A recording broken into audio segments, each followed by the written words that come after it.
The poetry scene in Edmonton is a real mixed bag, a whole range from slam to university poets, from young people to to seniors. And one of the things about the Poetry Festival that I really want is to pull things from pull the strands together. Tonight is our sort of poetry party. It kind of reflects the festival's eclecticism.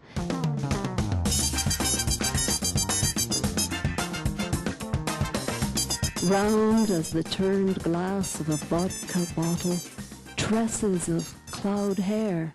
I was Edmonton's first poet laureate, which was part of the whole renaissance of an interest in culture at the civic level, realizing that the city needs its culture as much as it needs its industry and all the other things that keep us going.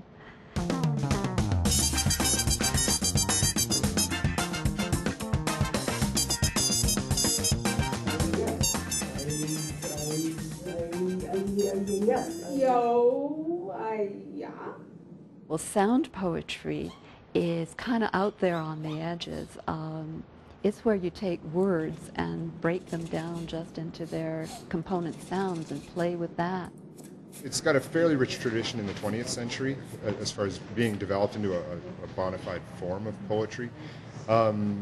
Previous to that, I mean, lots of cultures have incorporated sound into things as diverse as chant, religious ceremonies, mantras, even music. You hear a lot of it in scat and doo-wop music, and people just, you know, playing and getting off on the sound of their own voice and what it can do. The woman looks to the bandbox, sees a Polaroid, scotch taped to its base. I think the festival is really important. Well, number one, because it brings in a lot of poets from outside of the Edmonton area, so you can hear a lot of different influences. I think like a lot of other art forms, it's just hearing a lot of different stuff. It's very inspiring to hear different voices. The Poetry Festival, from my experience with poetry and seeing it in Edmonton, is it gives people a voice. It gives people a voice to talk about what's really important to them. And so the Poetry Festival is just an expression in a bigger community you're able to express that within. For me, it's what it means to be at Edmonton Poetry Festival is making poetry more accessible to the general public. A stand-up bass intones the exact brown of the bassist's hair. We get a really static view of poetry when we're growing up and in school, and I'm a teacher, so I understand, you know, and there's a certain way of teaching poetry.